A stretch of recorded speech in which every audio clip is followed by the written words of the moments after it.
Will the Committee of Supply please come to order? The section of the Committee of Supply will now resume consideration of the estimates for the Department of Transportation and Infrastructure.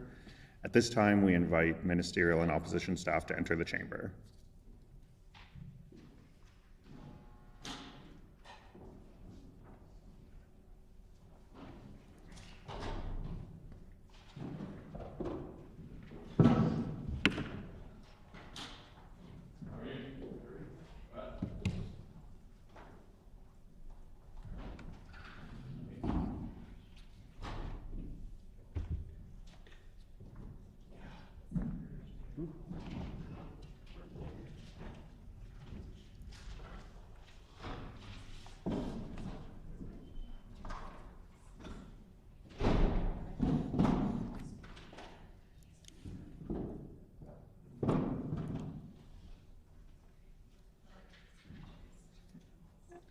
Could the Minister introduce her staff?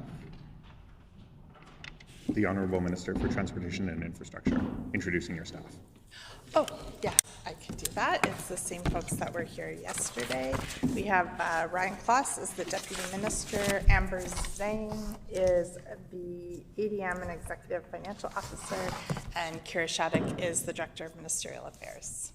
Thank you. And could the member for Borderland please introduce his staff? The member for Borderland. Yeah, thanks, Chair. We have Mark Stewart with PC Caucus with us today. Great. As previously stated, in accordance with Sub-Rule 78(16), during the consideration of departmental estimates, questioning for each department shall proceed in a global manner. The floor is now open for questions. The Honourable Member for Borderland. Thank you, Chair, and I appreciate the opportunity to ask questions of the Minister and her department. The Minister had indicated the other day in question period that she really appreciated answering questions, and certainly my caucus colleagues have many of them. So I thank her for indulging us in our questions. And I would just, I believe my colleague for Lakeside has a few more following up from yesterday. So I'll pass it over to him. The Honourable Member for Lakeside. Thank you, Chair. Yes, I would certainly like to pick up where we left off yesterday with a question to the Minister in regards to the bridge structures on PR 227, which have been under construction since October, and the highway has been closed and has been detoured onto municipal roads, in which the RM has spent a good chunk of their budget graveling, grading, and maintaining.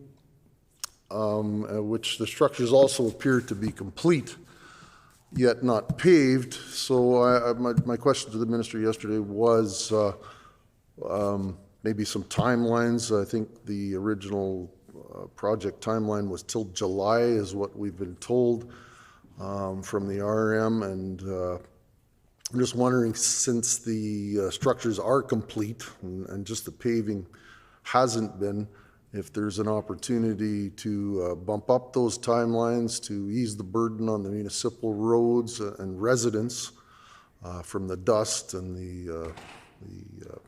the damage to the infrastructure.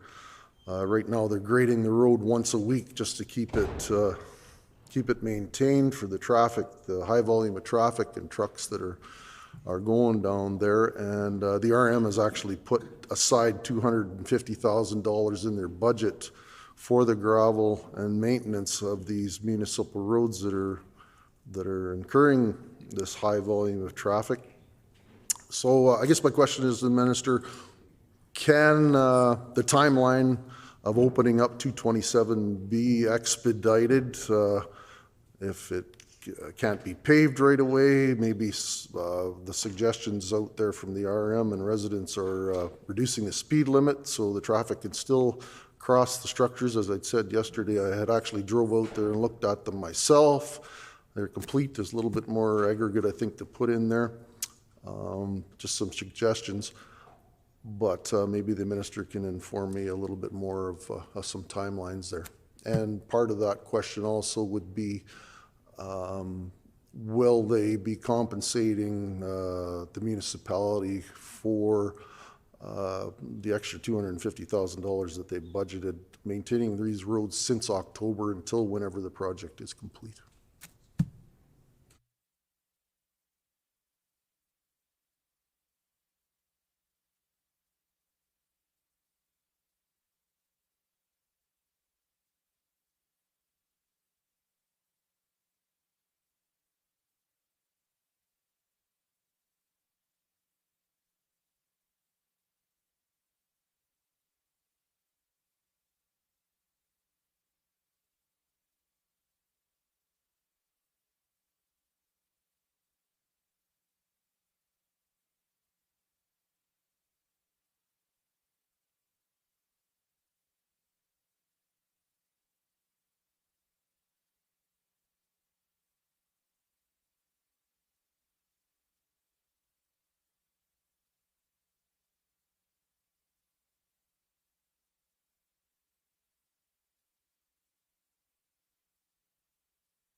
The Honourable Minister for Transportation and Infrastructure.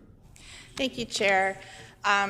Yes, so regarding those structures, first of all, you know, I didn't have the chance yesterday when that question first came up to I guess, commend the member. He mentioned his temptation to remove the signs and drive over the bridge yesterday, or when he went to inspect them and assess their state. So I want to commend him for not doing that, as that would be in violation of the Highway Traffic Act and also cause issues with the structures that we've done work on. As for the project, it is right on time, exactly what was planned and committed to. The work will be completed this summer. We are in communication with the RM about the status of that project. And, you know, I think I would also just recommend that we leave it up to the engineers doing the work to let us know when the work is done, rather than have that decision made by citizens. The Honourable Member for Lakeside. Thank you, Honourable Chair. And I didn't suggest that the decisions be made by the citizens. I'm suggesting that maybe the minister and her department could work with the RM on some way to expedite it and get a timeline that they can inform the residents and the RM of when this, if it could happen sooner. Now, there's certain safety issues that are going on the municipal roads with the dust. Agricultural season is among us with heavy machinery and trucks on these municipal roads that weren't built for this traffic. So I'm asking the ministers that are department work with the RM and because there was a number of weeks where there was no activity happening once those structures were complete. So although people have been patient and understand that this infrastructure improvements need to happen, that's a route that carries an awful lot of traffic. It's an east-west corridor here in the province, all the way from 16 Highway all the way out to the White Shell. So there's an awful lot of traffic, and they don't always follow the detours that the province suggests. They follow the municipal roads, they follow their GPSs, and they go wherever it takes them. And a number of times through the winter, people were getting stuck. And so now we're faced with the dust, the traffic, and the roads getting beat up. So it's just it's a suggestion coming from the MLA for the minister to work with the rural municipality is getting this project done as quickly as they can to keep them from having to blow their budget on maintenance of these roads. And just as a few days ago, actually, with my communication with the RM, they had sent a letter, and they had to the minister's office and included me on it. as far as a request for some compensation for the graveling and grading, and I'm just wondering also, it was the second part of my last question, if there would be some compensation for the municipality on these costs that they've incurred because of the highway closure due to the bridge structure upgrades.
The Honourable Minister for Transportation and Infrastructure. Thank you, Chair. So I'll just repeat that this project is on time and on budget, exactly what was committed to. I will repeat that we are working with the RM directly, and I'm very aware of their concerns about damage to their roads. We will work with them on repairs to make sure that that's taken care of in a way that works for them and for us. And just, I guess, just a reminder that, you know, for everyone, that when we are out repairing structures and roads in Manitoba, sometimes it's going to be a bit inconvenient. Sometimes often there are going to be detours. Sometimes that's going to do a little damage to other roadways, especially in spring, but it's still essential that we continue with repairing Manitoba's infrastructure, that we keep our highways in good repair, that we make up for the years of deficit under the previous government, the backlog of work that wasn't able to be completed with all of the financial cuts. So we're working to do that, and I understand that sometimes that doesn't feel convenient, it's a little frustrating, the member is frustrated because he feels like it's taking too long, but we are working directly with the RM. We are on time with exactly the plan that was committed to and within the budget that was committed to, and we will complete this project this summer. The Honourable Member for Lakeside. Thank you, Honourable Chair, and I thank the Minister for the answer, although in that answer I didn't hear that she was willing to work with the RM to see if that could be expedited. I appreciate that it could be on time, but when the RM and the residents are seeing that the structures are complete, we would like maybe an update on if there's a chance or if that they will work with the RM to see that it can be expedited, just for the safety of our residents. With that, I just want to move on to one more question here in regards to our provincial roads or secondary roads, gravel roads throughout, not just throughout Lakeside, my constituency, but throughout the province. And if the department has put enough money in the budget to see that these roads are being gravelled and maintained. Last fall, we had a number of our provincial roads throughout my constituency that were in terrible disrepair. I want to thank the minister and the department for doing some last-minute work before freeze up on PR 323 just to get it back into shape. But these roads are becoming impassable without any maintenance or gravel. So I'm just asking the minister what their plan is this year for those secondary roads throughout the province, and if they could do their best to keep them maintained and passable for the residents. Thank you.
The Honourable Minister for Transportation and Infrastructure. Yeah, thank you, Chair. I think, this is a good opportunity to, I want to say to the member for Lakeside, I do appreciate the concerns that you're raising for your municipality and others in terms of gravel roads. I know that, this is something we've talked about a lot in the department, a lot since I came into this role.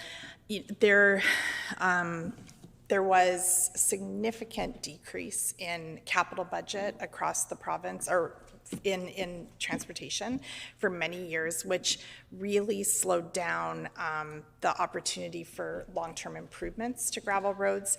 When the capital budget is cut, like it was for 6 out of the 7.5 years that the last government was in power, it was cut year after year, or underspent as well. It means that it just creates more long-term maintenance problems and challenges. And so that is what we've been trying to address since I've been in this role. So I'll just explain some of the things that we've done in order to do these improvements. For one thing, we really worked at trying to increase gravel road maintenance agreements with RMs and municipalities so that folks can, in those areas, can not only have that partnership with the province, but make decisions about what and where needs to be done. So gravel road maintenance agreements have been around a long time, but we're working actively with municipalities to have more of these maintenance agreements.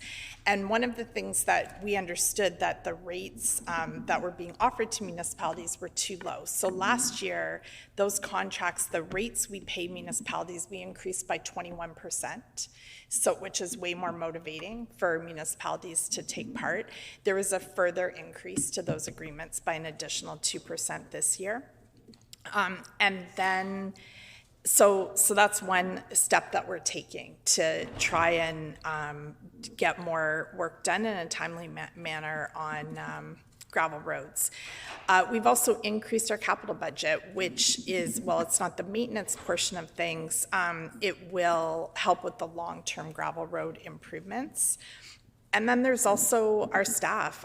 We have staff out assessing at all the time, what is going on with gravel roads, what work needs to be done, taking steps to plan that. But we also do count on municipalities to let us know when there's challenges. So another tool that my department has introduced is a team of liaison officers. So we have 4 liaison officers across the province who are direct contacts for municipalities so that they can get their issues, get some focus on whatever their issue is across the department, whether it's gravel roads or something else entirely.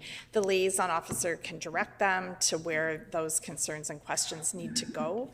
The municipalities have said this is an incredible asset. They really appreciate knowing who to call, like who their CAO can call and ask and get directed to whatever they need in the department.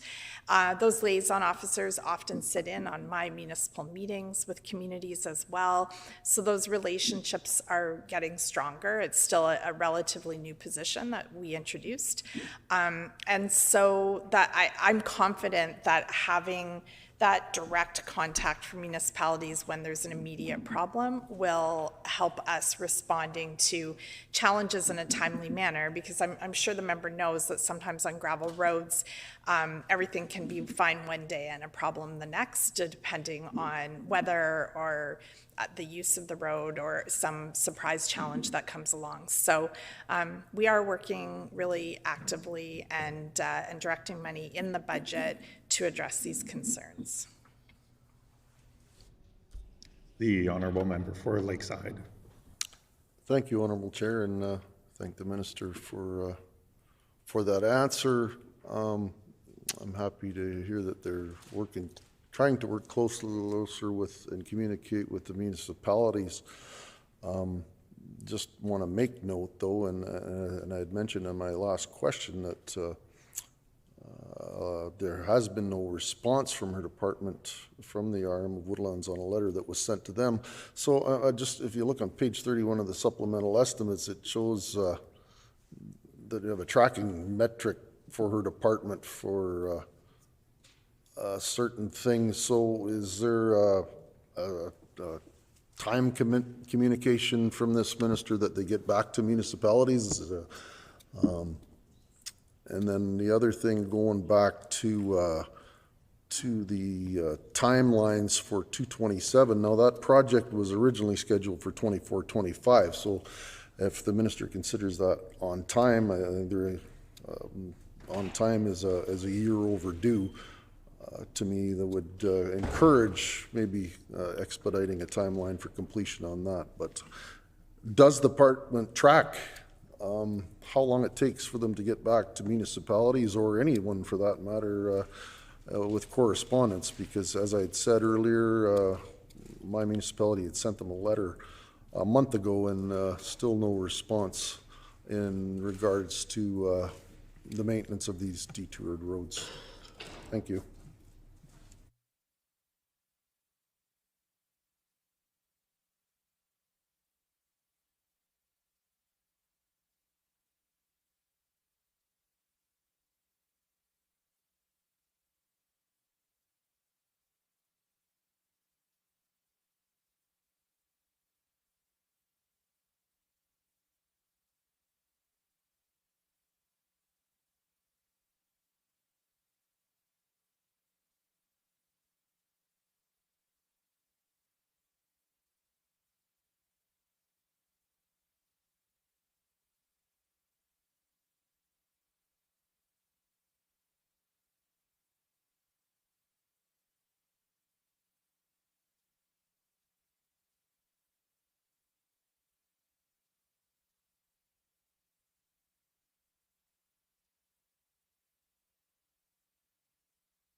The Honourable Minister for Transportation and Infrastructure. Thank you, Chair.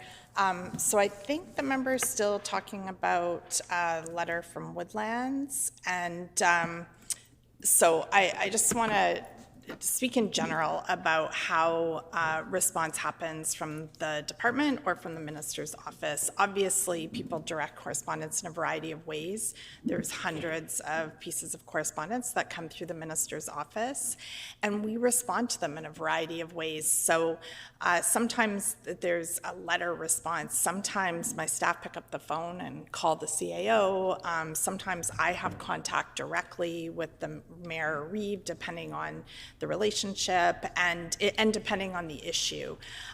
In terms of the community of Woodlands, we have scheduled a meeting with them in a few weeks' time, right after the House rises, which was the response to any requests from that community. Where the actual letter is in the system, I can't speak to that right this second, but I can tell you that the response has been to schedule a meeting so that we can work together. And that is generally my response. I spend a lot of time. There may be a couple of municipalities in the entire province I haven't spoken with in the last few years, but I'd be surprised.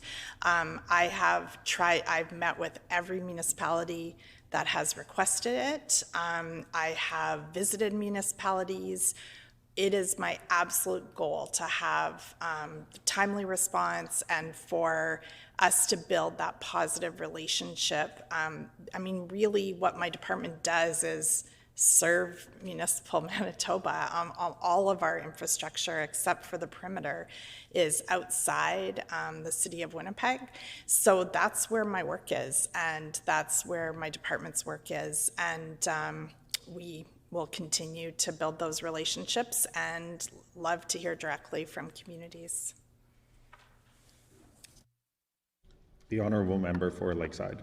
Thank you, Honourable Chair, and I want to thank the minister for addressing some of my questions here today. I hope that she'll do her best to work with the RM on the issues that I brought forward.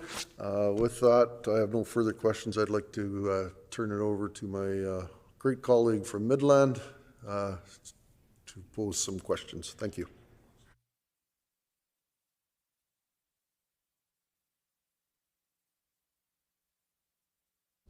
The honourable member for Midland. Thank you, Chairperson.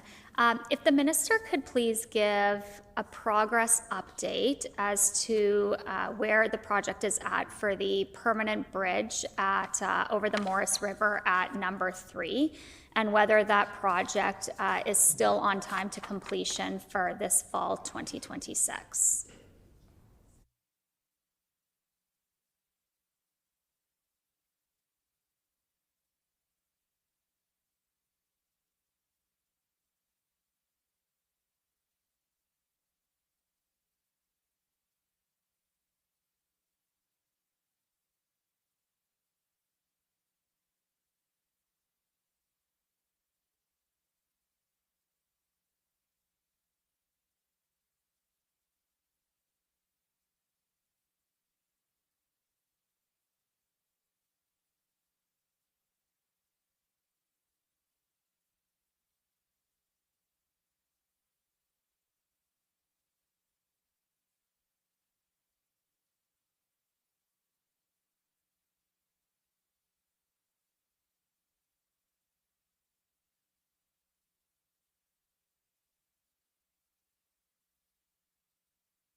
Order, please. While the minister is conferring, I'll just direct all honourable members to the gallery, where we have seated in the public gallery from Oakenwald School 27 grade 5 students.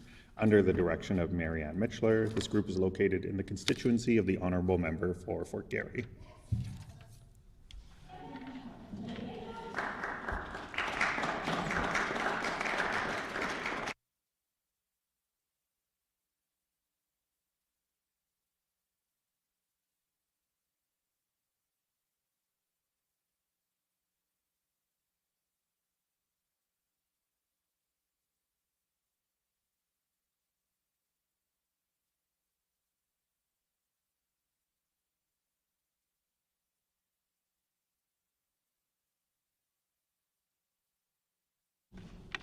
The Honorable Minister for Transportation and Infrastructure. Yeah, thank you. I'm just going to ask the member for Midland for some clarity. Sorry, we're having a little struggle over here.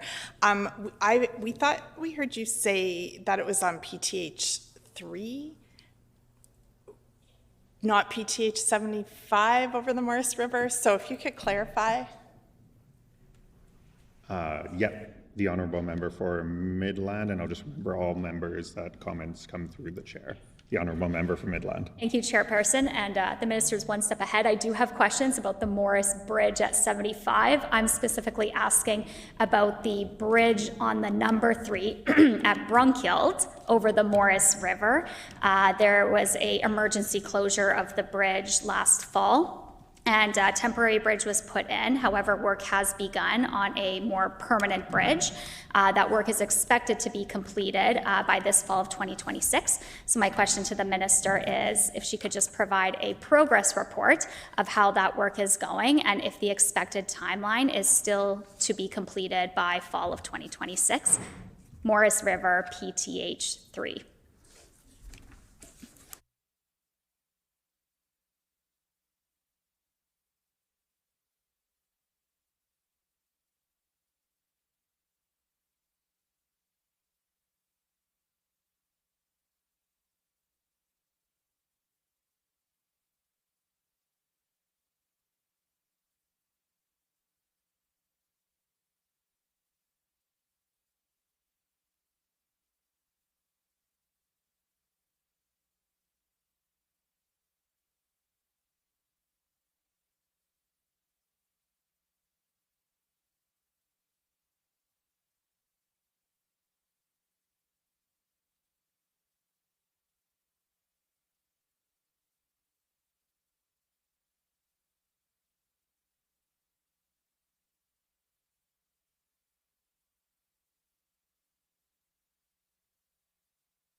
The Honorable Minister for Transportation and Infrastructure. Thank you. I appreciate the member from Midland providing that clarity on the question for me. And yeah, I also appreciate the opportunity to talk a little bit about this project because it was an incredible response from the department. That bridge had been inspected last summer and was expected, wasn't showing signs that it needed to be replaced or any of the concerns, and then it failed suddenly. But the department was incredibly responsive. In my time in this role, it's the fastest response I've seen for kind of a highway or a structural emergency. And so, as the member indicated, there was a temporary bridge, the Shoofly Bridge, that was put in place in order to allow the work and repairs to happen on the structure itself. And at this time, things are on schedule. We're expecting to open the permanent bridge in fall of this year. The Honorable Member for Midland. Hey, I thank the minister for that response and pleased to hear that the progress continues for completion of fall of 2026. As it relates to PTH3, under the previous PC government, significant investment was made to add passing lanes between the communities of Carman and Brunkild. The number 3 highway is one of our largest trade and truck transport routes, linking Winnipeg to south central Manitoba. The passing routes ended at Brunkild. That is certainly not where the highway ends. The highway and the traffic and the trade routes continue through to Winnipeg. So I'm just wondering if the minister and the department have any plans to complete the passing lanes from Brunkild to Winnipeg.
The Honourable Minister for Transportation and Infrastructure. Thank you, Chair. Yeah, so I'm going to say a couple of things. One, if you're wondering why it's taking us so long to get answers, we're very ready and prepared to talk about the budget. A lot of these individual projects, we're trying to reach our regional staff, folks out in the field, people that aren't in this room or maybe even in this building, to be able to get accurate timelines. So we're working through that in terms of these very casework specific types of questions. To the member's question about the passing lanes, at this time, additional passing lanes from Brunkild are not in the 5-year plan. Having said that, we are continually assessing the network. Safety is the first priority in decision making. With the review that was completed in this past year, looking at the safety of the entire network, where that's helping us prioritize projects and moving, being able to know whether things need to move up the 5-year plan because of safety considerations, or whether or not things need to be added to the plan. And of course, we're updating that plan annually so that the next year and the next year are built into that. So I have noted the concern about additional passing lanes in that area, and we'll take that back to the department for review. Thank you. The Honourable Member for Midland. Thank you, and I appreciate the answer from the minister and understand there's a lot of PTH and PR roads throughout the province. We have quite a large network, so appreciate the response. And I do hope to see that those passing lanes on the number 3 highway continue from Brunkild to Winnipeg.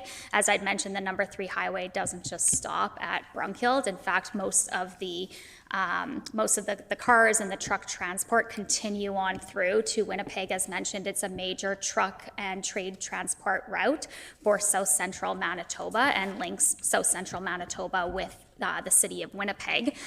So I look forward to more reports and progress on whether that will be included in future infrastructure plans and updates. I do have another question for the minister now regarding the Morris Bridge on number 75 highway. I have been getting some questions from constituents regarding the project and for the structure replacement on Highway 75 in Morris. The website, Manitoba Infrastructure and Transportation website, shows that it is in the design phase. So I'm wondering if the minister could provide an update as to where that project is at and whether that bridge will be built to flood-proof level.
The Honourable Minister for Transportation and Infrastructure.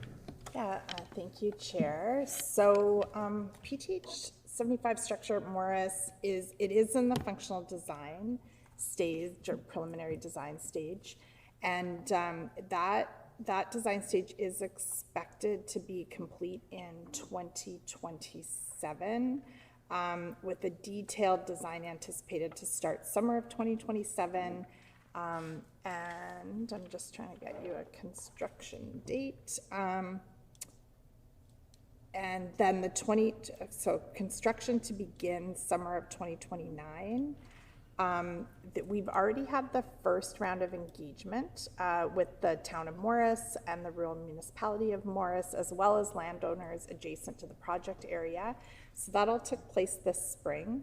And there, you know, certainly to the question about flooding considerations and community dike closures will be an important factor that will be assessed as part of the evaluation and selection of a preferred alternative.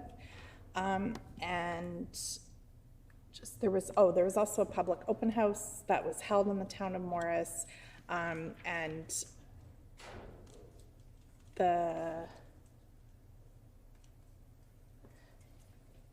sorry, I'm getting different pieces of information. The preliminary design will be complete by next spring. I think that's the main question. And the member had noted in her last question that there's a lot of kilometers of highway, and it's true. There's over 19,000 kilometers, 19,600, I believe. And that's not counting our winter roads of kilometers of infrastructure across the province. So it does take a little bit of digging to get down to the details of every project. We currently have 1,400 projects of all different sizes that are currently in play across the province. And so they're not usually as big as this project, obviously, but it can take a little bit of work to find all those details. The honourable member for Midland. Thank you, Chairperson, and I appreciate the minister's response and look forward to that work, design work being completed and then the project coming to fruition. I just want to emphasize how important the bridge over 75 is done to flood-proof levels. As we know, that is an area that is known to flood. We saw it a few years ago where the road was underwater, and it is a significant concern for the community to be able to get in and out of the town, but also 75 being our most important trade route to the United States. So just want to emphasize how important it is that that particularly area continues to be flood-proofed for the needs that they do need during those flooding seasons. The next question I have is in regards to Highway 422.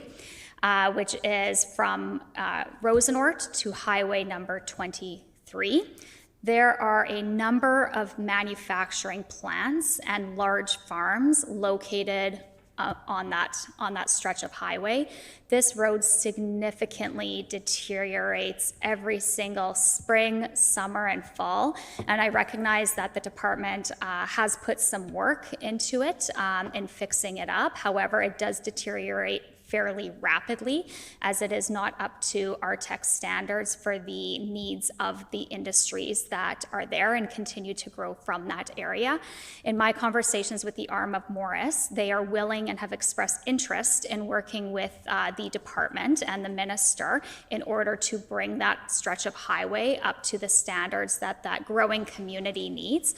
So I'm wondering if the minister could please provide an update as to where those conversations are at with the arm of Morris and any plans for strengthening Highway 422 between Rosenort and Highway number 23.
The Honourable Minister for Transportation and Infrastructure. Thank you, Chair, and to the member, or through the Chair, to the member from Midland. Yes, the member is correct. I have met with Morris. I just met with them most recently, I think in November, and I know the importance of this particular stretch of road, and we're very aware, the department's quite aware of the condition of PR 422 between PTH 23 and PR 205, and there are not currently any capital projects planned there. However, last summer, there was an 11.5 kilometer surface rehabilitation project. So not just maintenance, but an actual rehabilitation rebuilding project of over 11 kilometers of that highway. So hopefully that will lead to a better spring and summer condition this year. And just regarding RTAC, I mean, we're always listening and thinking about future RTACing, but under the previous government, there was a plan for RTACing the trade and commerce grid that was created by the PC government. And of course, we're continuing that plan. We're at about 90% completion rate of RTACing that grid. And that is the RTAC priority for the province, that both governments have agreed to that at this point. And so we will, after, we're always then we'll be looking ahead at what should be the next routes in the province that would get an RTAC treatment. But for RTAC, our focus is really sticking with that grid and with that plan that was committed to previously. The Honourable Member for Midland. Thank the Minister for that response. Another project I'd like to ask the Minister.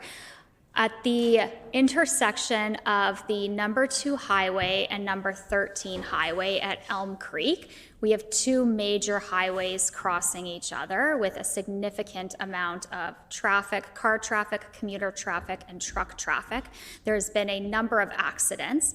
The department has indicated that they plan to put in a roundabout at that intersection, and I understand work has been underway working with the landowners around that intersection. So I'm just wondering if the Minister could give a project update as to when that roundabout will be completed.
The Honourable Minister for Transportation and Infrastructure.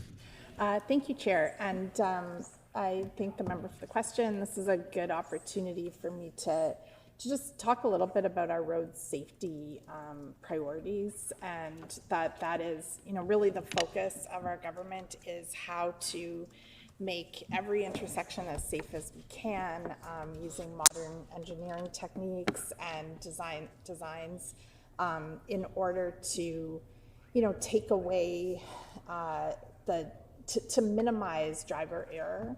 I think historically in the past, a lot of designs across North America don't account for driver error, and so I really appreciate designs such as the roundabouts that can slow drivers down and ensure that we eliminate very dangerous sort of 90-degree collisions by these processes. So in terms of this particular roundabout that the MLA's Midland is speaking about. The functional design was completed in fall 2025. That included public engagement with the rural municipality of Gray. And there is a request for services for the detailed design that's underway.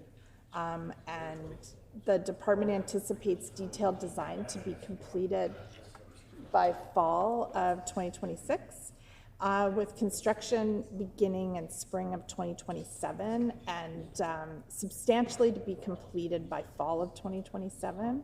But a more detailed timeline could be available once the design phase is complete. The honourable member for Midland.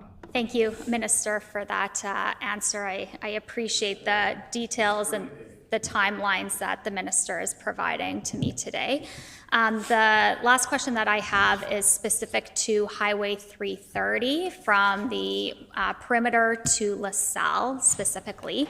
LaSalle is one of the fastest growing communities within the province and has increased substantially over the past 5 to 10 years, with more development that is occurring currently and plans for the future.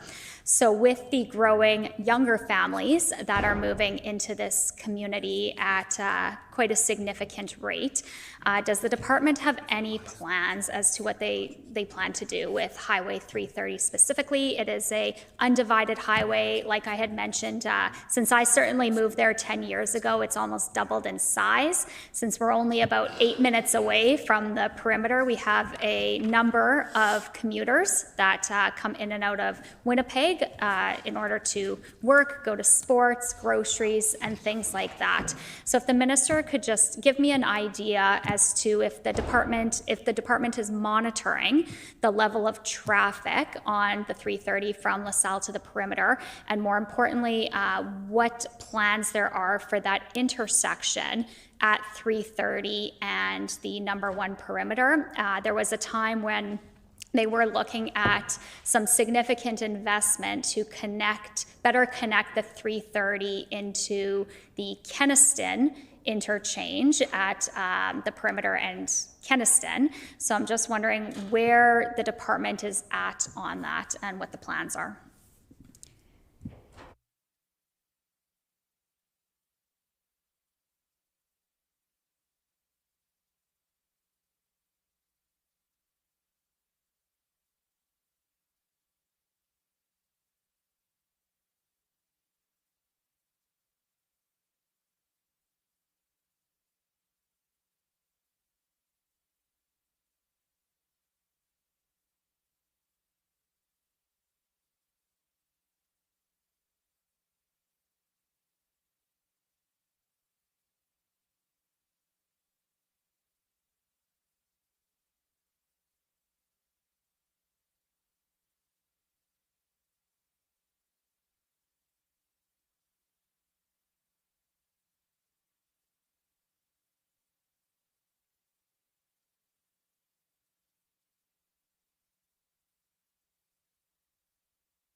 The Honorable Minister for Transportation and Infrastructure.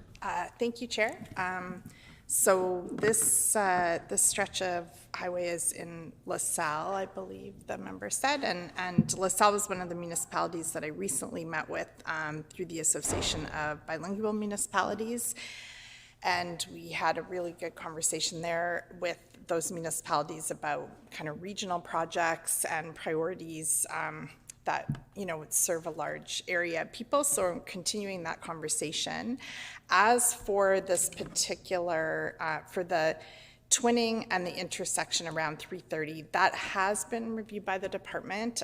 Currently, traffic volumes don't indicate that that would be a priority for either of those projects at this time, but we are continually monitoring that, and things change. I mean, a really good example, probably the members heard our recent announcement in Niverville, for example, where a community has grown very rapidly, and so a project that might not have been on the books 2 years ago is now, you know, starting work this summer because the situation changed in terms of population and businesses. So we're constantly monitoring that, constantly encouraging municipalities to bring things to my attention where there is a substantial change in use of a roadway so that we can go out and do traffic counts and review the safety of the area.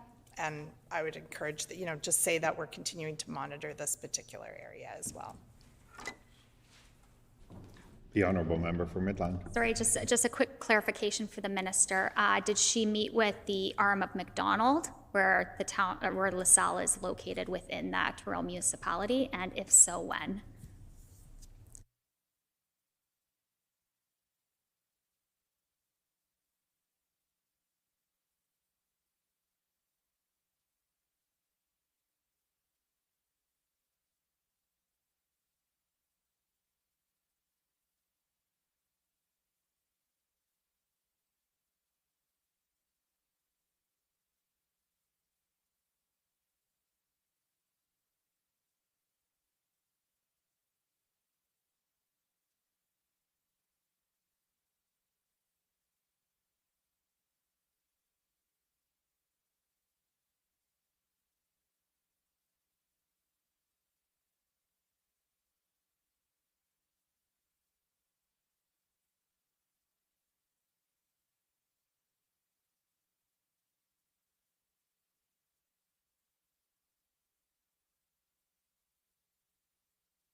The Honourable Minister for Transportation and Infrastructure.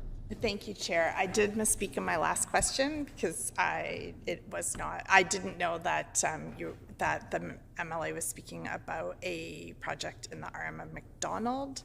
And there's been correspondence with my department. The department has had meetings. I currently can't locate a meeting on the books that I personally have had with the RM, but I'm frankly surprised because I know I recognize the council members, and I'm sure that there's been engagement at some point. But if I haven't, they might be one of the only municipalities in the province I haven't sat down with. So we'll try and rectify that.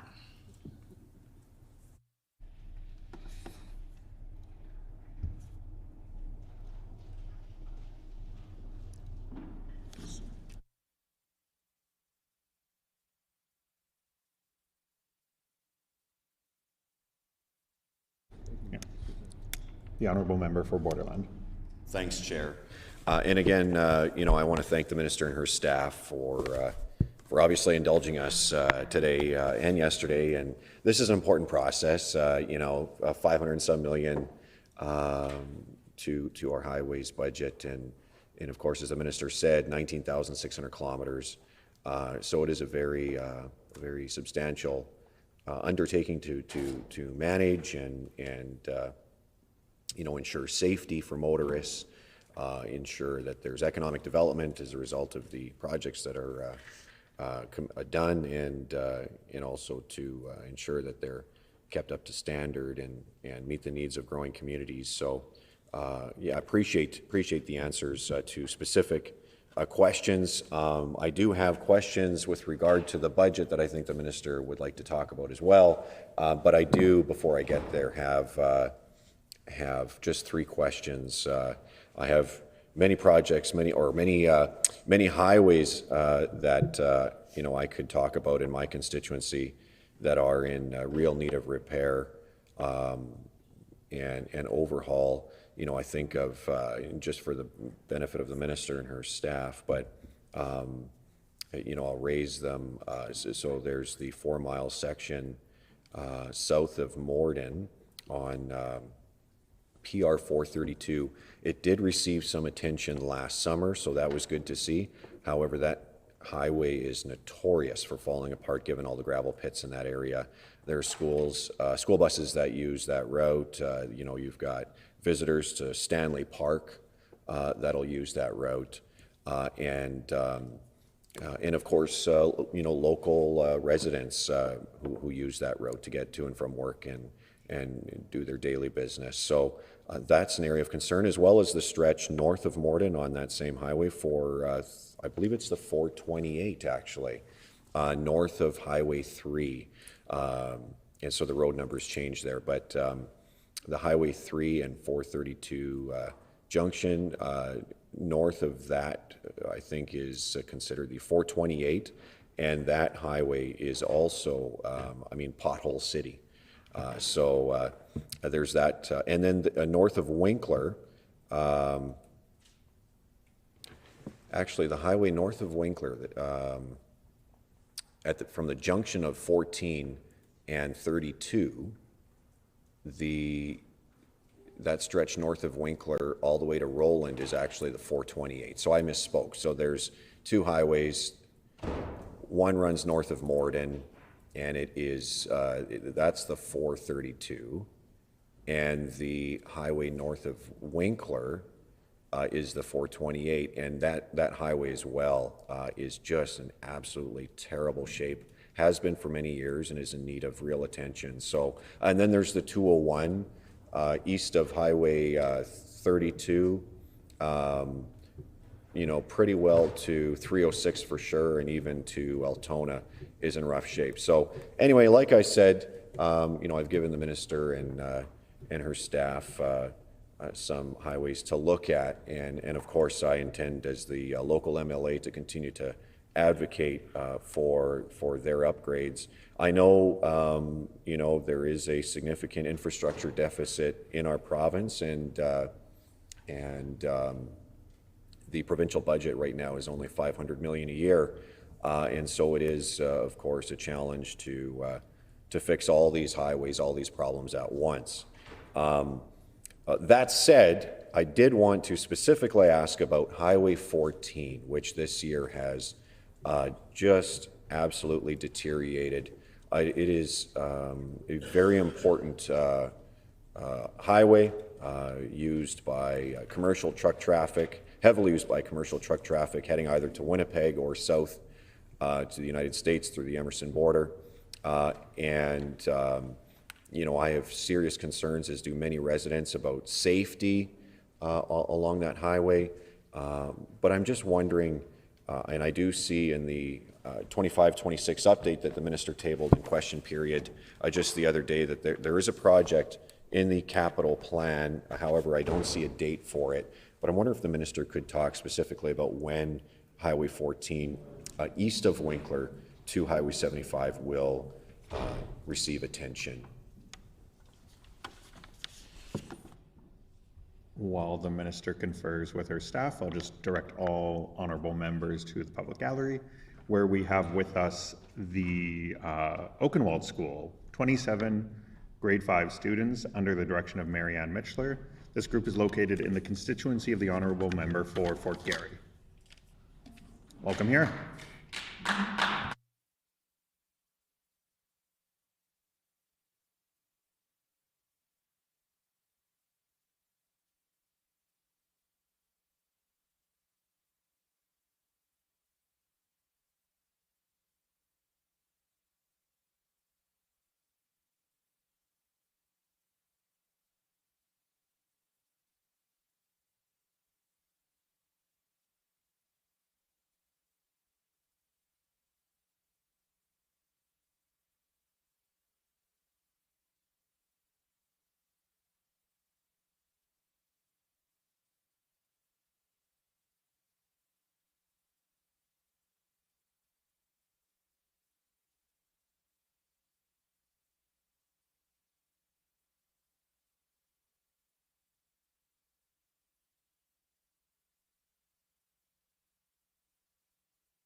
The Honourable Member for Minister for Transportation and Infrastructure.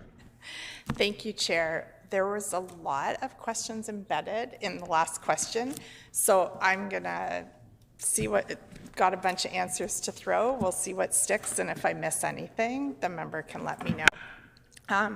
First of all, I want to appreciate the member for talking about our infrastructure gaps. It's absolutely true. And I have mentioned in this chamber before and on committee before, a big reason for that is the cuts that happened and the underspending that happened for over 6 years under the previous government.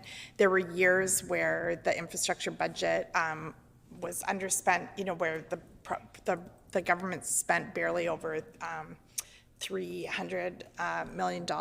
And so I also want to just correct the member mentioned that our budget is $500 million. It's actually $525 for highways, and our overall in this year's budget, and our overall capital budget is over $605 million, which is a $10 million increase from last year.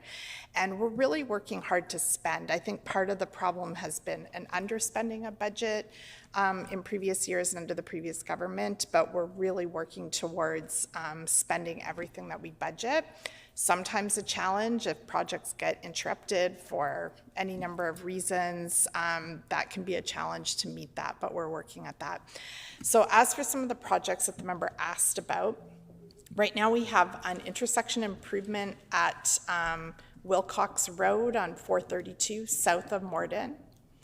I believe that is already underway. We're planning surface reconstruction south of Morden later this year on 432. There is surface reconstruction on 428 also later this year, 8 kilometers north of Highway 14. And there's also passing lanes under construction on Highway 14. Maybe I answered everything, and if I didn't, I'm sure the member will let me know in his next question. The Honourable Member for Borderland. Yeah, thanks. I thank the minister for that, and it's good to hear that there is construction planned on the 428 as well as the 432. With regard to 14, it's also good to see the passing lanes being installed there. I will just take this opportunity now as as a local MLA to put it on the record that I do believe, and I've heard conversations, been party to them as well, that there are many people who believe it is now time to look at and begin planning for 4-laning the Highway 14, just because it carries such a substantial amount of traffic. But I guess my concern, though, is with regard to the state of the highway and the very apparent need for surface reconstruction, rehabilitation, and it's this year and last year it has really deteriorated. So again, I would just ask the department to look at that, specifically the section. It's most acute in the section from Highway 30 to the junction of Highway 30 and Highway 14 all the way to Highway 75. So that's an area of concern. I will just ask the minister, take this opportunity and the last 2 projects. I mean, there are many others that I could talk about, but I know we're under time constraints. And again, I thank the minister and her staff for their indulgence today. But I would just specifically like to ask about, it's good to hear the minister talk about RTAC and the importance of RTACing highways. I certainly share that sentiment. I am a former long-haul truck driver, believe it or not. It's one of those things. I say believe it or not because it's one of those things that I never wanted to do.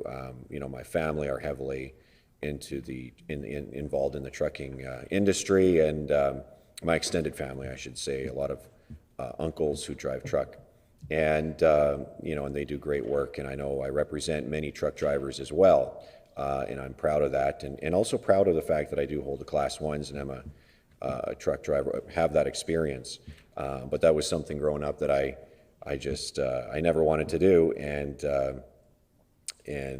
lo and behold, life has a way of changing circumstances, and there I was. So I had the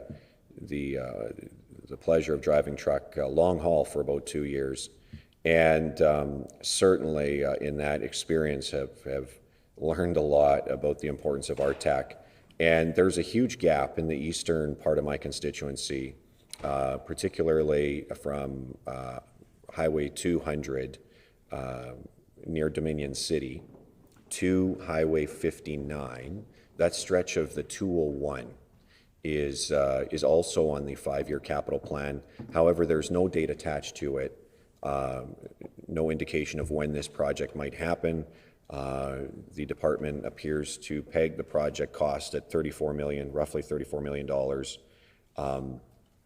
Again, this is an incredibly vital project that needs to happen. I believe it was slated initially, saw it in a previous multi-year capital plan, target completion date 2025, 2026.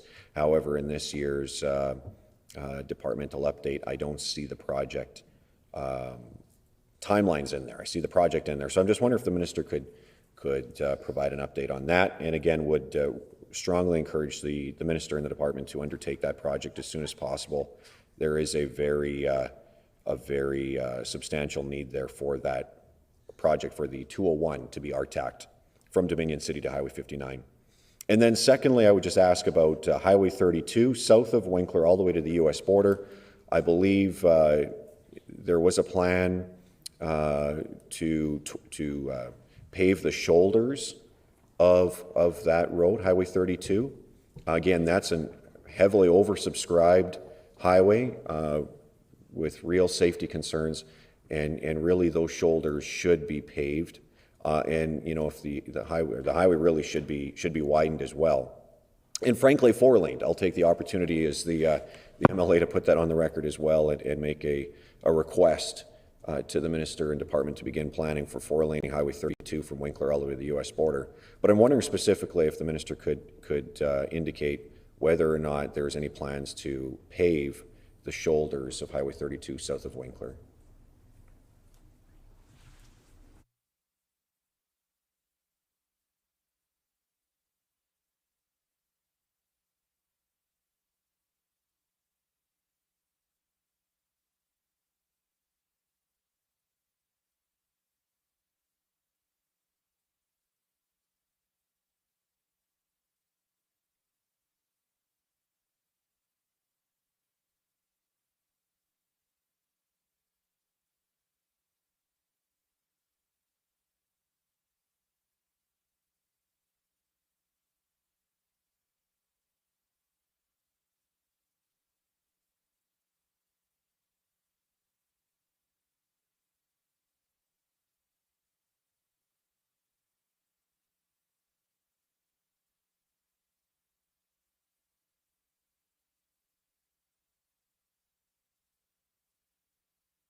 The Honourable Minister for Transportation and Infrastructure.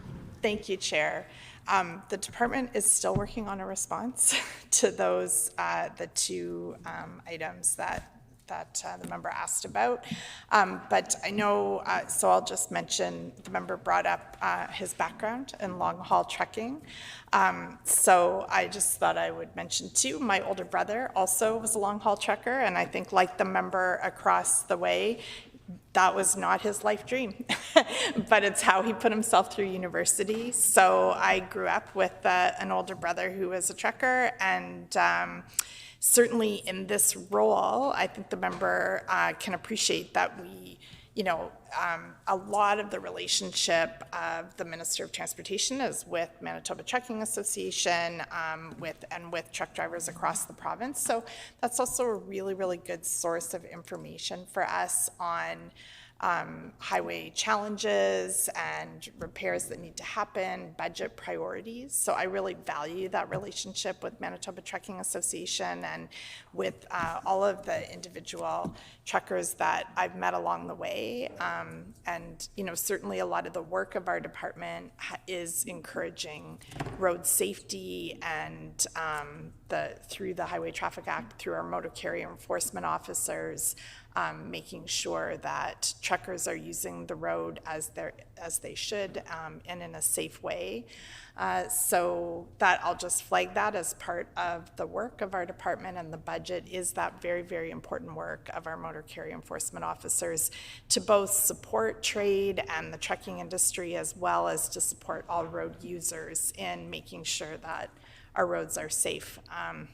So I thank the member opposite for his career in that area, and like my brother, it looks like it led to better things for him as well, if that was his choice to do this career instead. And maybe I will wrap it up there, and hopefully by the time the member asks another question, we'll have an answer from the department on the last question. The Honourable Member for Borderland. Sure, thank you, Chair, and I thank the Minister for, and again, her staff as well, for undertaking to provide that information on those two projects, and glad to hear, that she has a relationship with the trucking associations in this province, and of course of her brother, who's had experience as a truck driver as well, and I just, on that, there's so many things you learn as a truck driver, and it's an experience that I think is really useful actually in life, and I'm sure her brother has found that to be the case as well. So, but just while we're on that subject, actually, I did want to ask the Minister.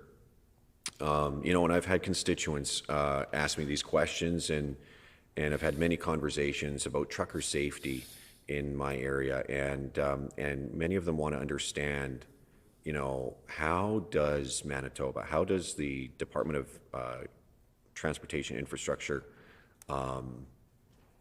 audit and investigate, infractions when it comes to commercial truck driving, training schools, and how does that? What would the division within the department be called? How many people are employed within that division? How many audits are taken out or are undertaken on an annual basis? If the Minister could talk, perhaps give us a picture, perhaps, if she would, of what the department does to ensure that that truckers are following the law, that truck driving schools are in compliance and adhering to the highest standards of safety and professional conduct. And I think it's perhaps a broad question, but I'm just asking the Minister to tell us, and paint a picture perhaps of what it is that her department does on this front.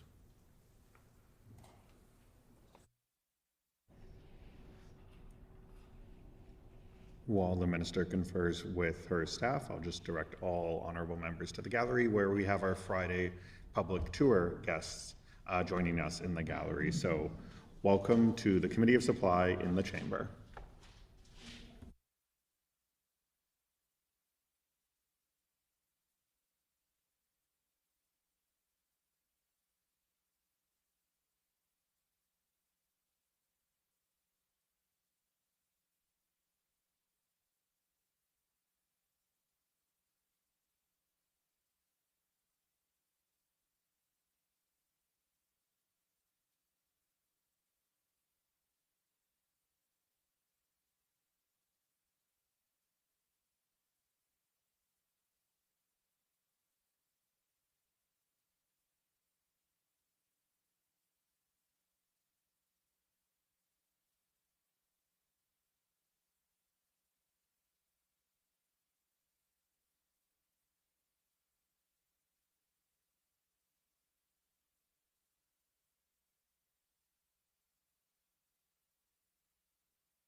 The Honorable Minister for Transportation and Infrastructure.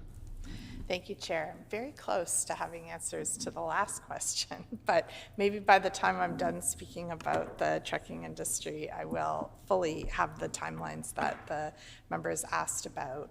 I will talk about the work we do around truck safety, and that is part of my department, but I do want to clarify that training schools do not fall under the jurisdiction of my department. So I do believe that is part of the BMTJC, if I got the acronym right, Business, Mining, Trades, and Job Creation. There's been work together with MPI through the Department of Justice on training schools, but I can't really elaborate on that as it doesn't fall under MTI. The part that does fall under MTI is the inspections and the enforcement. And so I will take a minute to talk about how we are improving road safety through the Motor Carrier Enforcement Officer Division. We have a total of 52 positions in that division, 41 of whom, well, we have 4 officers training right now. As soon as they're done their training, we will have 41 inspectors, like motor carrier enforcement officers who do the inspections. 5 years ago, there was only 20 enforcement officers in that department. So we've more than doubled that in the past 5 years. And I think that's really critical. The training has also become more specialized, and in terms of the work that they do. In last year, there was 11,000 inspections of trucks throughout the province. And also another piece of that truck safety and road safety is the national conversations that we're having. A number of provinces, including ours, we've been putting pressure on the federal government to have a national database.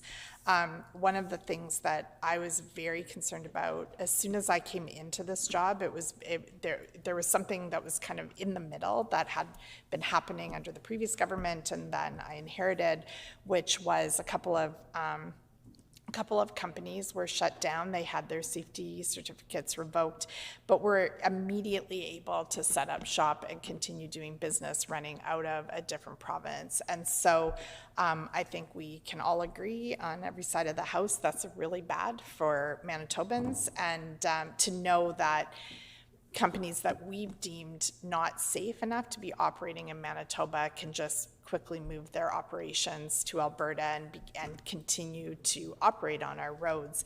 So we've done a lot of work with our provincial partners. I've certainly had a number of conversations on this issue with my counterpart in Alberta, as well as Saskatchewan, and we're all putting pressure on the federal government to have a greater harmonization in terms of safety across the province. So I feel like this, and I should also mention again with the Manitoba Trucking Association shares these values, so they're also deeply involved in wanting to make sure highways are safer, make sure that people behind the wheel of a massive vehicle are trained properly and are following all the rules of both the road and their industry in terms of their hours of service and fatigue and all of those types of things that we're working on.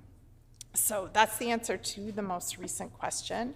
In terms of the previous question, Highway 32, there is a surface rehabilitation project from 1.9 kilometers south of Highway 14 to the US border that is planned, and sections of the shoulder. So the member brought up the shoulder specifically.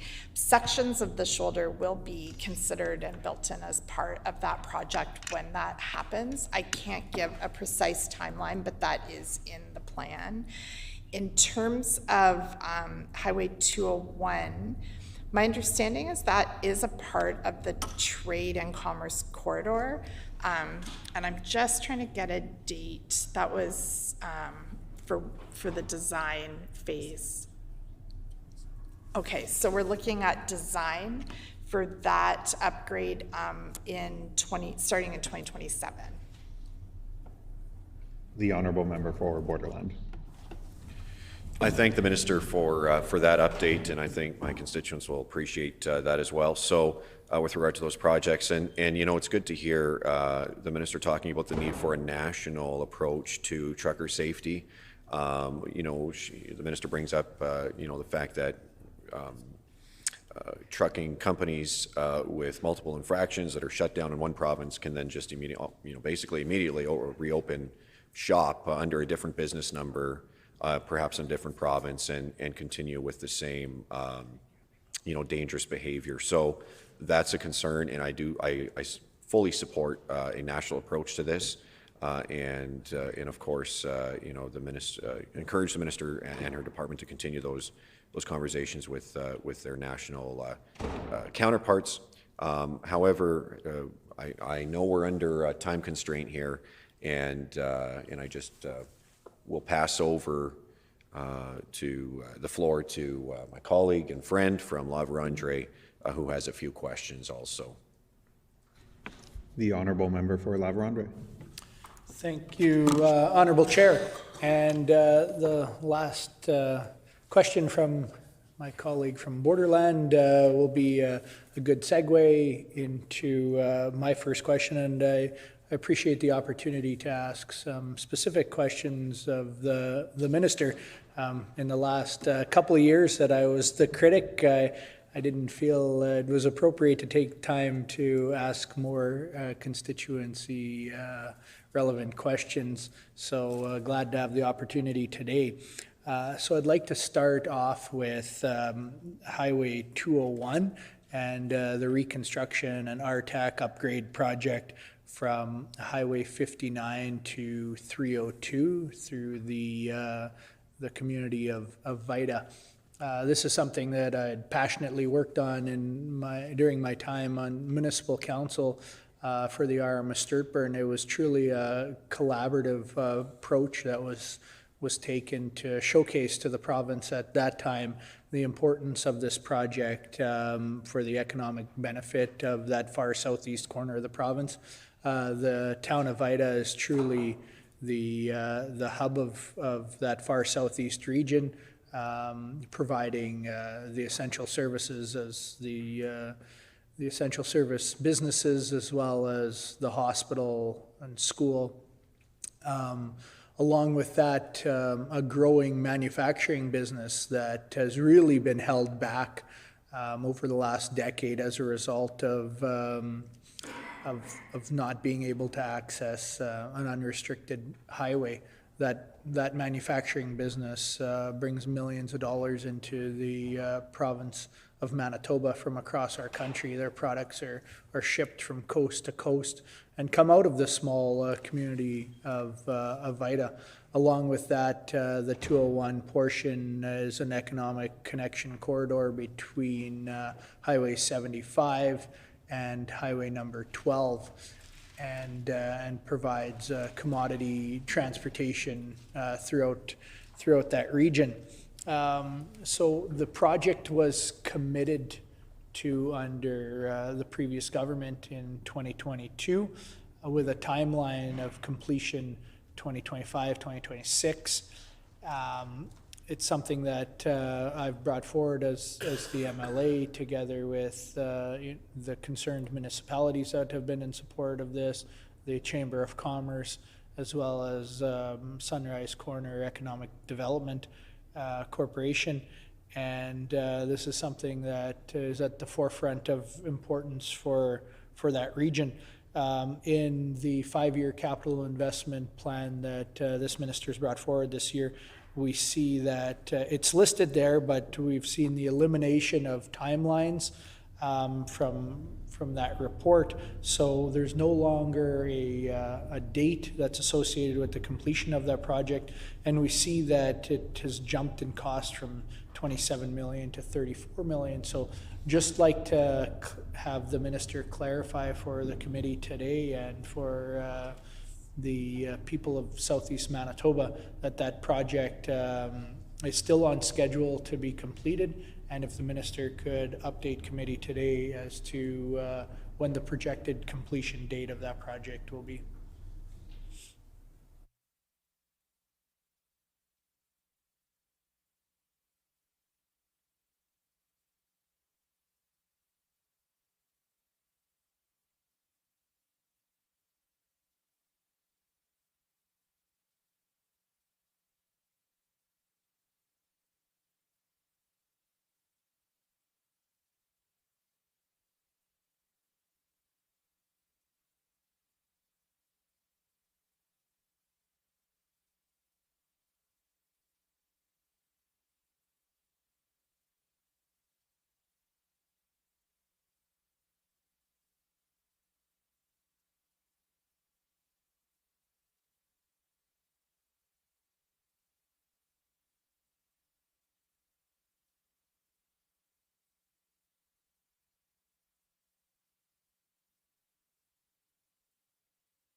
The Honourable Minister for Transportation and Infrastructure. Thank you, Chair. So the surface reconstruction project on Highway 201 that the member is referring to, that's just over 20 kilometers, and the design work is done on that project. It is being upgraded to RTAC standards, and the tender for construction is going out soon.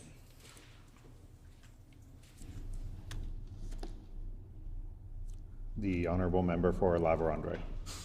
Thank you. Thank you, Honourable Chair, and thank you to the Minister for providing that update. Since the last capital plan had come out, I know there's been questions as to if the timeline is still going to be upheld. So I'm glad to hear the Minister confirming that we should see the work start shortly. The next question that I have is in regards to speed zones, and I've had this discussion off the record with the minister on a couple occasions, as well as formally have written letters, have spoken to communities that I represent that that have engaged in communication with the department about the change of speed limits or zones, moving zones. This is primarily the concern around communities that are growing. I represent one of the fastest growing regions in the province, southeast Manitoba. Has municipalities, two large, fastest growing municipalities in Manitoba, Lobreau Cree and Hanover. And within those municipalities, communities are actually growing the boundaries faster than they're able to get the department to change the speed zones. This is something that's been ongoing, long-lasting concern for communities, and it's outlived governments in the past as well. So I had brought forward last fall Bill 222, which was born out of a resolution from the Association of Manitoba Municipalities with an extensive list of municipalities across the province.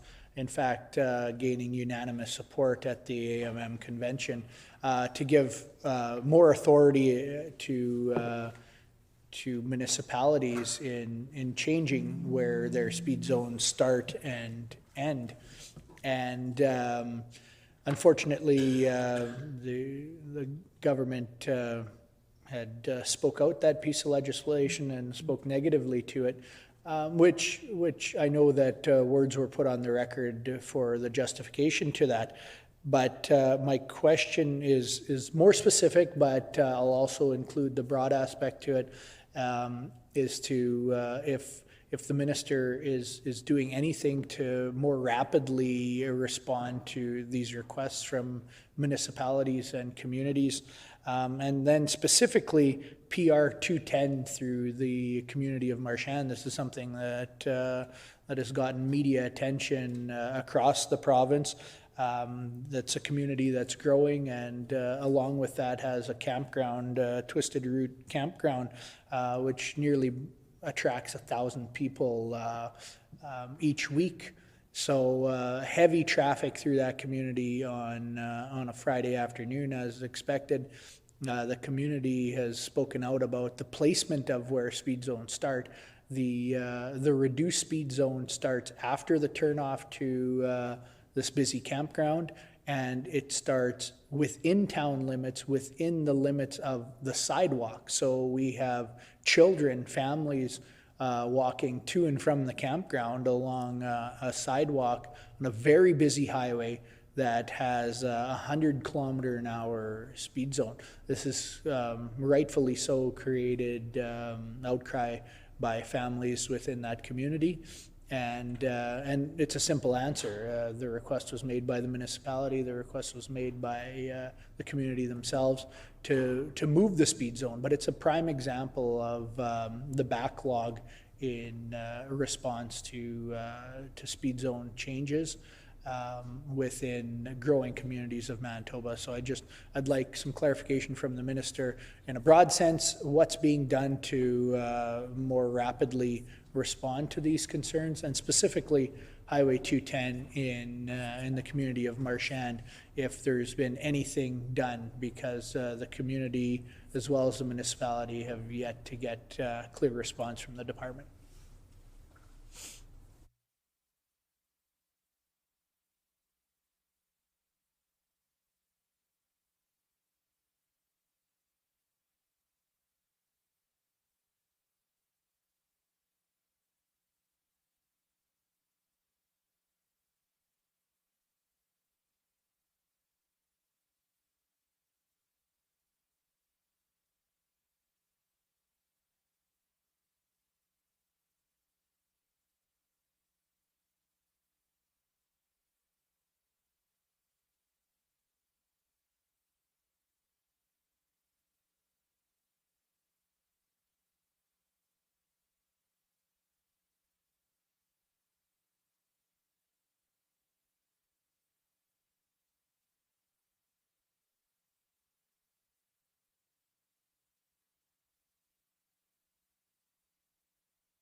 The Honourable Minister for Transportation and Infrastructure.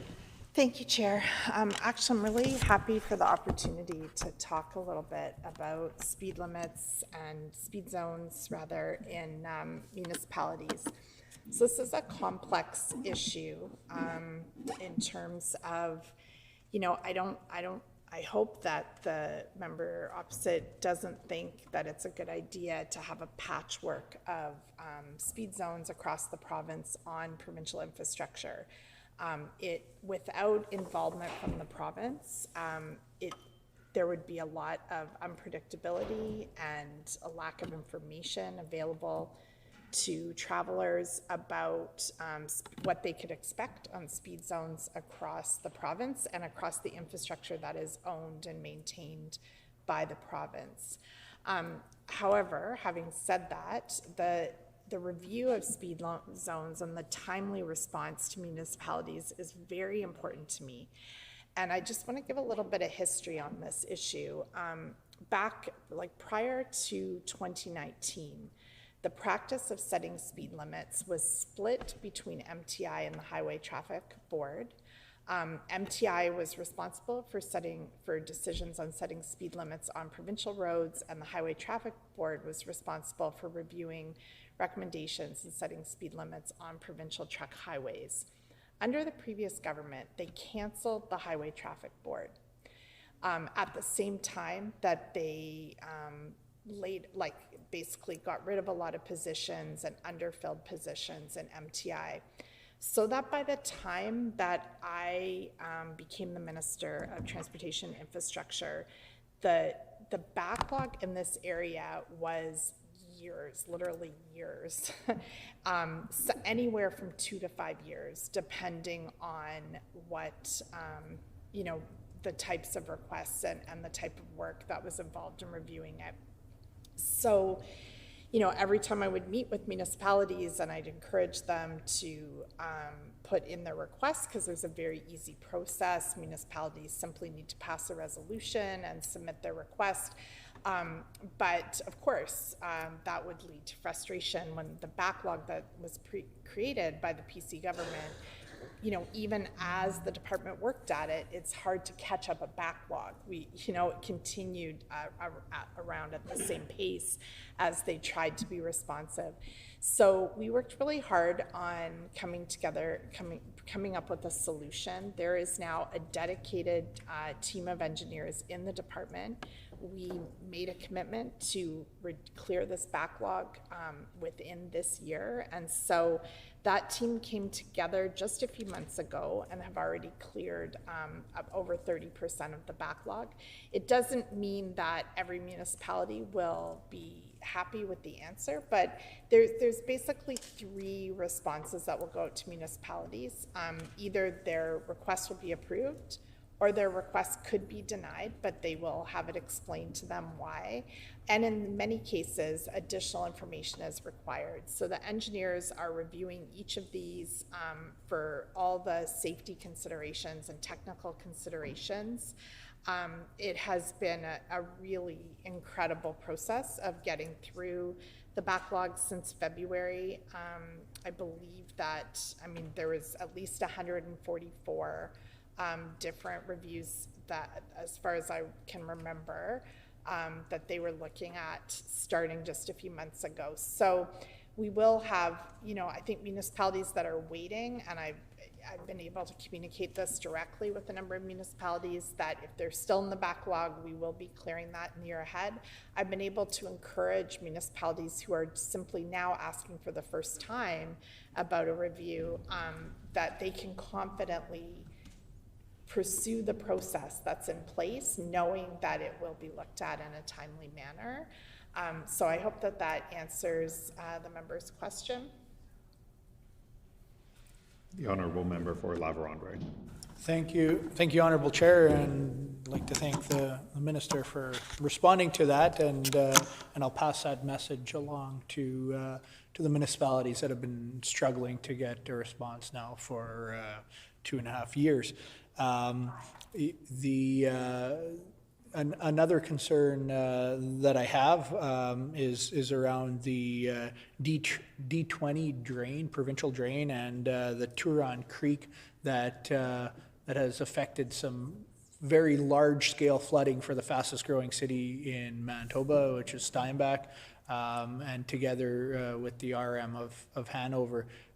It's gotten media attention, the flooding that was caused for 2 falls in a row as a result of the lack of maintenance. But I'd like to pass over my time to the member for Spruce Woods and encourage the minister and her department to look into some of those Southeast Manitoba sizable flooding concerns that still exist. So with that, I'd like to pass my time to the member for Spruce Woods. The honorable member for Spruce Woods. Hi, so I'd like to ask, thank you, Chair. I'd like to ask the minister, my predecessor, Grant Jackson, asked several times during his time as the MLA for Spruce Woods on Highway number 2 to Delow, and it wasn't until the Spruce Woods by-election came out that you came and seen it and realized that Grant was right all along and decided to announce it was going to be done with many, many other $1 million of work. And the only work or progress that I've seen so far has been the bridge that you announced that was actually already built by the previous PC government. I am wondering, do you have a timeline and when number 2 is going to be fixed, as I'm even getting complaints from out of province travelers saying this is the worst highway they have ever traveled, and very dangerous. So it is something that needs to be expedited, and I'd like to know your timeline.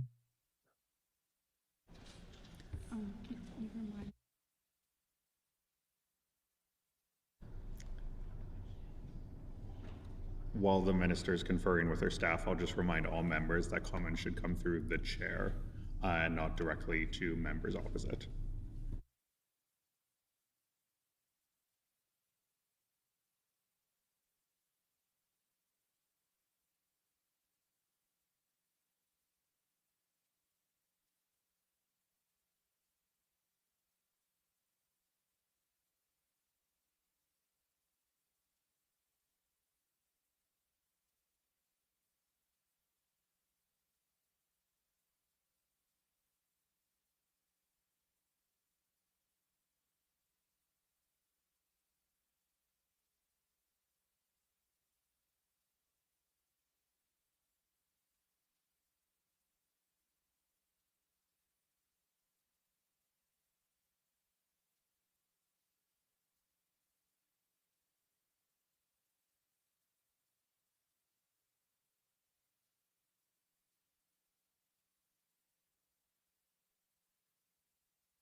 The Honorable Minister for Transportation and Infrastructure. Thank you, Chair. I appreciate the member bringing up Grant Jackson, who used to be a member of this House. I really miss when he was a staffer because he wrote the best questions. But back to this project, I will say that this project is, the design work is happening this year with construction in 2027. And it's just important to point out that projects get moved up in our plans because of the amount of, because we go out and review the roadways and see what work Order. does need to happen. The hour being 12:30 p.m. Committee rise.